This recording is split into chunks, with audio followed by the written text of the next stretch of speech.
आज आपण बघणार आहोत सराव संच 3.1 इयत्ता 9वी भाग 1। आज आपण प्रकरण तिसरं बघत आहोत। त्यात सराव संच 3.1 बघत आहोत।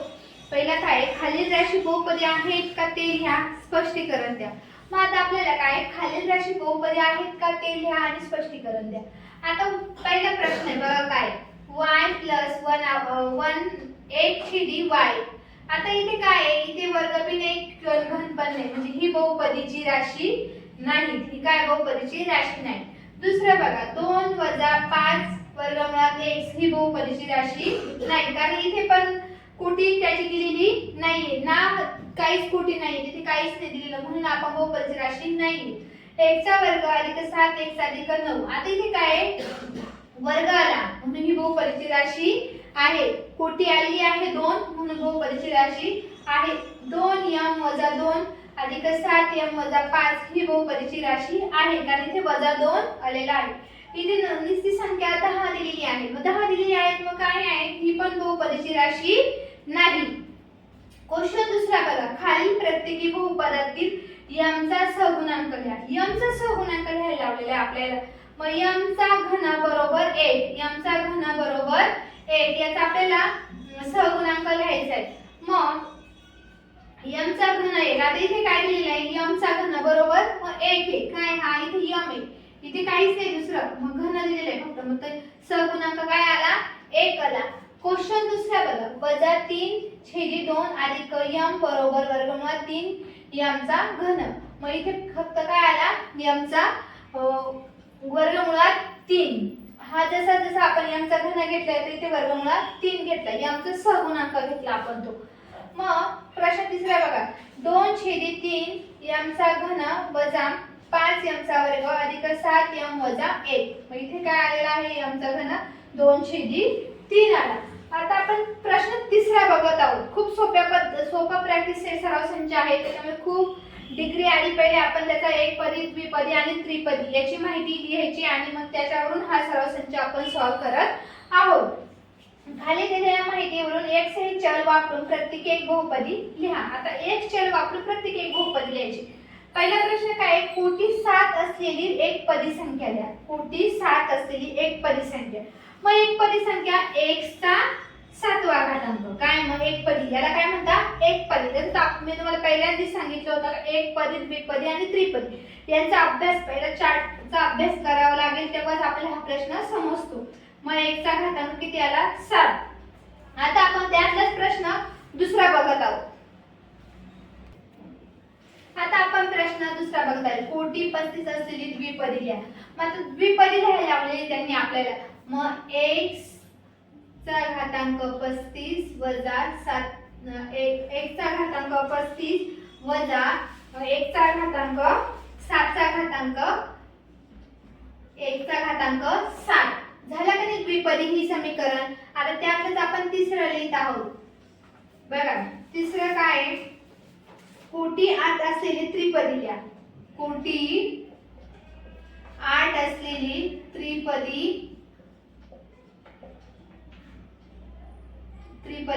लिहा। कोटी 8 असलेली त्रिपदी लिहा।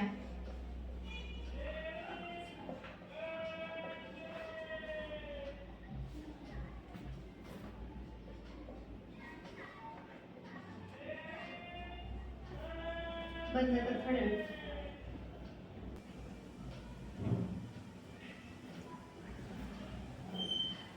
आता आपण बघत आहोत, कोटी 35 असलेली द्विपदी। द्विपदी मग कोटी द्विपदी संख्या लिहायची आपल्याला। मग x चा घातांक 35 वजा x चा घातांक 7 याला द्विपदी संख्या म्हणतात।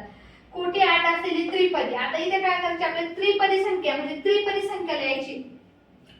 इंग्लिश मध्ये त्याला ट्रॅनोमोल म्हणतात।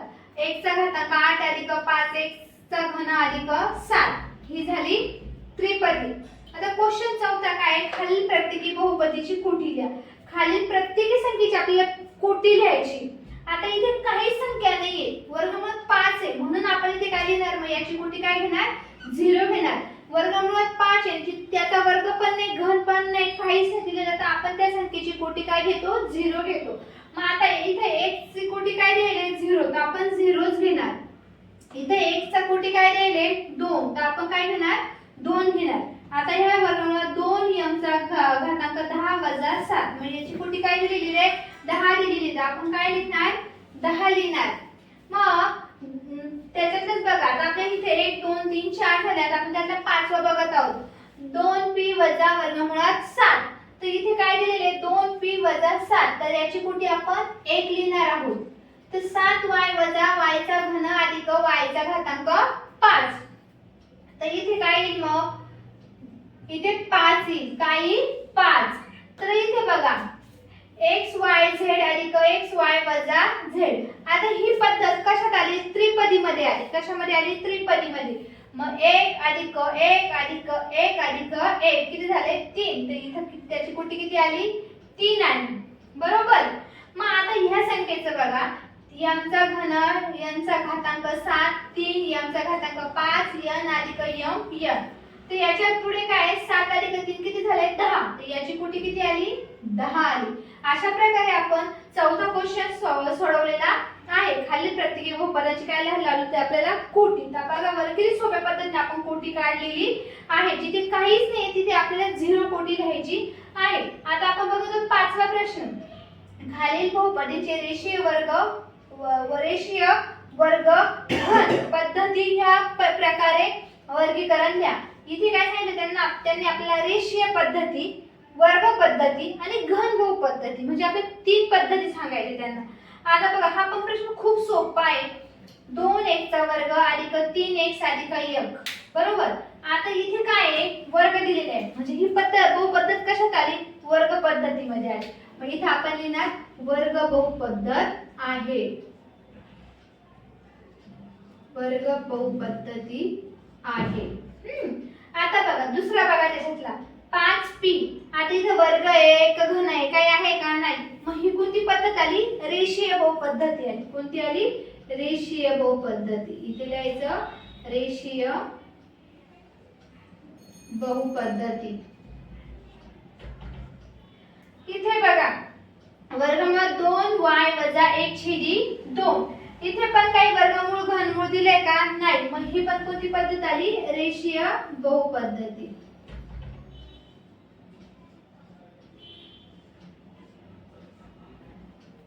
चौथा बघा आता m चा घन वजा 7m चा वर्ग अधिक 5m चा 5/2 m वजा वर्गमुळात 7. तर हे कशात आलं इथे काय आला m चा घन आला म्हणजे हे काय आलं घन बहुपद्धत. घन बहुपद्धत. इकडे किती पण संख्या येऊ द्या पण पहिल्यांदा कोणती येते घन येतं तर आपण घनच घेणार. इथे तुम्ही कन्फ्युज होणार मग इथे वर्ग पण आला मग घन बी आलं तर काय करायचं. तर पहिल्यांदा काय आहे घन आहे तर आपण काय घेणार मग घन पद्धत घेणार. त्यातला आता पाचवा बघा a चा वर्ग. इथे दिलेला आहे आपल्याला a चा वर्ग. मग आपण काय करणार आहोत a चा वर्ग. मग इथे कशा देणार आहे वर्ग पद्धतीमध्ये येणार आहे. वर्ग बहुपद्धतीमध्ये. वर्ग बहुपद्धतीमध्ये.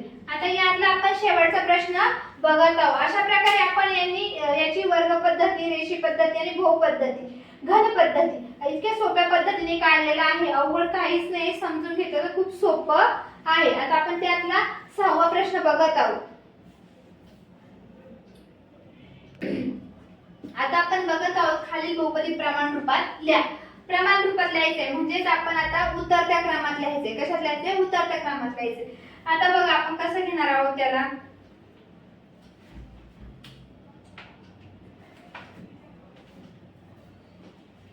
उतरत्या क्रमाने घ्यायचे ना. मग m चा घन अधिक 5m अधिक 3 बरोबर की नाही. उतरत्या क्रमात म्हणजे डिसेंडिंग ऑर्डर प्रमाणे घ्यायचे आपल्याला. आता क्वेश्चन दुसरा बघा वजा 7y अधिक y चा घातांक 5 अधिक 3y चा घन वजा 1/2 अधिक 2y चा घातांक 4 वजा y चा वर्ग. आता पहिले इथे y चा घातांक 5 अधिक 2y चा घातांक 4 अधिक 3y चा घातांक घन वजा y चा वर्ग वजा y चा वर्ग वजा 7y वजा 1/2. अशा प्रकारे आपण बहुपदी प्रमाण रूपात काढलेलं आहे. बघा किती सोप्या पद्धतीमध्ये डिसेंडिंग ऑर्डर म्हणजे उतरत्या क्रमानुसार काढलं. आता क्वेश्चन 7 बघा खालील बहुपद्धती सहगुणक रूपात लिहा. कशात लिहायचंय? सहगुणक रूपात लिहायचं आहे. आता आपल्याला याच्यामध्ये 3 प्रकार दिले. घातांक आपल्याला याचा फॉर्म दिलेला असतो. पहिला म्हणजे बहुपदीचे प्रमाणरूप, सहगुणांक रूप आणि घातांक रूप 3 प्रकारामध्ये दिलेलं असतं. तर आता आपण पहिले याचा सहगुणांक रूपामध्ये काढणार आहोत.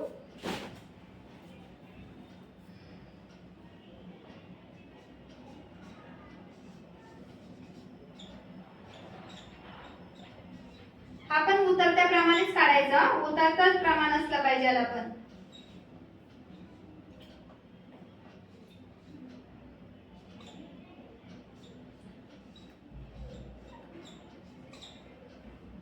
आलं का नाही? 1 चा घन वजा 0 1 चा वर्ग अधिक 0x वजा 2 उतरत्या प्रमाणामध्ये. माझा इथे सहगुणांक काय आला? इथे सहगुणांक लिहायचा 1 0 0 वजा 2 हे झाले सहगुणांक. आता 5y प्रश्न दुसरा 5y. मग 5y बरोबर 5y अधिक 0. मग याचा सहगुणांक काय आला? कंसामध्ये लिहायचा 5, 0 याचा सहगुणांक हा आला. आता वरती बघा 2m चा घातांक 4 बरोबर वजा 3m चा वर्ग अधिक 7 बरोबर 2m चा घातांक 4 व अधिक 0m चा घन वजा 0m चा घन वजा 0m चा वर्ग अधिक 0m अधिक 7. आता याचे सहगुणांक काय आहे बघा. इथे किती आहे? 2. आपण पहिले काय घेणार? 2 नंतर काय आहे? 0. इथे परत काय आहे? 0 बरोबर. आणि किती मग 0m वजा 3m इथे 3 0 7 हे झाले सहगुणांक. काय झाले? सहगुणांक 2 0 3 0 7. आता इथे काहीच नाही म्हणून इथे 2/3 याचा सहगुणांक जसा तसाच लिहायचा. अशा प्रकारे आपण 7वाही क्वेश्चन सोप्या पद्धतीमध्ये सॉल्व्ह केलेला आहे. आता आपण 8वा प्रश्न हा दुसऱ्या व्हिडिओमध्ये बघणार आहोत.